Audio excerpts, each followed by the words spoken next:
Another two tiny books that I read were A Meal in Winter by Hubert Mingarelli and Man's Search for Meaning by Viktor E. Frankl. A Meal in Winter is a World War II novel about three men who go on patrol in the Polish countryside during World War II, and they find a Jewish man hiding in the woods, and then the whole kind of plot is them deciding what to do with him, but the actual action centres on this one event of them waiting for soup to cook, and that's pretty much all that happens in the entire book, and you do get a bit of the soldiers' histories as well and like their family backgrounds, which is interesting. If I'm honest, I didn't enjoy it. I think that the author missed a real opportunity with this one. I think the idea was kind of beauty and simplicity, and the writing is very simple and very beautiful, but I think that the plot had so much more to it, or could have had so much more to it, and I just think that it was a missed opportunity. I think that it felt like the book just ended. It felt kind of like a chapter of a book rather than a novel or a novella in itself. It just felt completely unfinished. I really wanted to know more about the characters. I feel like the character progression was all set up, and it did do a really interesting job of looking at kind of like human conscience and the way humans interact with each other and the way humans deal with evil things that they're maybe forced to do, or situations that they are in against their own will, and the horrible way that war impresses like these awful memories on people, and then they have to deal with them. I thought that it could have been a really good book, but I just didn't enjoy it, and I really wanted to, so it's a huge shame, but I gave it a 2.5 if I'm generous out of 5. The next book that I read was Viktor E. Frankl's Search for Meaning, and this was amazing. It blew me away.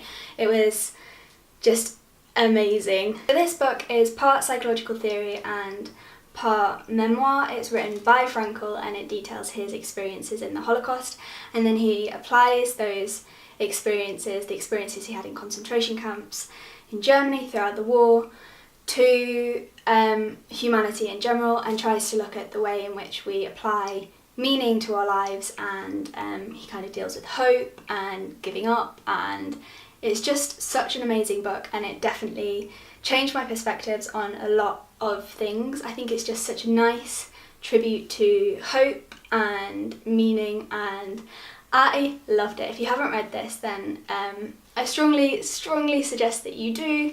I can say without it being too dramatic that it did change my life, and if it didn't change my life, then it definitely changed my outlook on life. It's incredible. The next book that I read was Julian Barnes' Sense of an Ending, and I really enjoyed this whilst I was reading the book, but as I came to review it, I read this towards the end of September, and I had to look up the plot synopsis, and I couldn't even remember the name of the protagonist. So whilst I did enjoy it at the time, obviously it didn't leave a very lasting impression on me, and it's not something that I'll remember. Barnes's writing is really good. I actually really enjoy it, and I really like his kind of like wise, reflective prose, but the story just didn't get me, and I didn't even remember what I'd read about, and this was like 10 days later.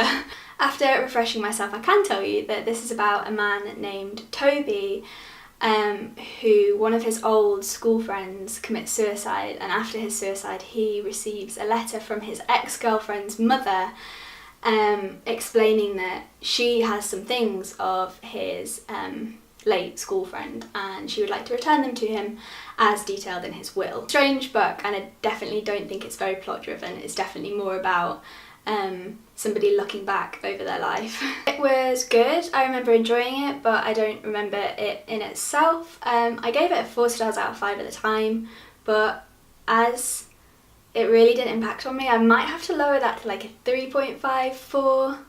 We'll just leave it with a 4. I'll be generous. 4 out of 5 for the writing. And the last book that I read was In a Dark Wood by Ruth Ware, and I read this in preparation for October. It's a crime thriller.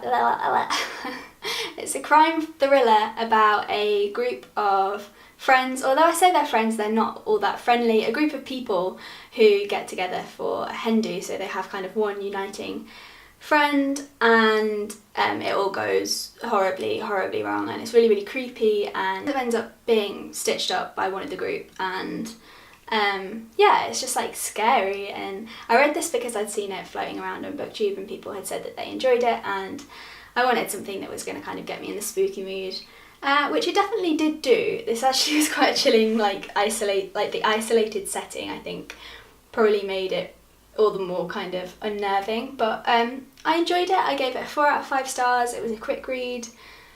I really hated the main character, but I just found her really irritating, but other than that I liked it. It was kind of like an easy guilty pleasure read. So yeah, that's all the books that I read in September, I think, unless I've missed any out. I don't think that I have.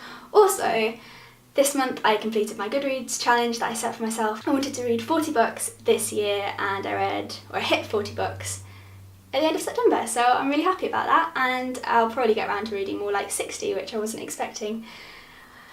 Yes, so that is all that I read in the month of September. Please let me know what you read in the month of September, whether you enjoyed it, whether or not I should read it, and if you have any book recommendations based on what I read last month or just in general, then please leave them down below, and I'll see you in my next video.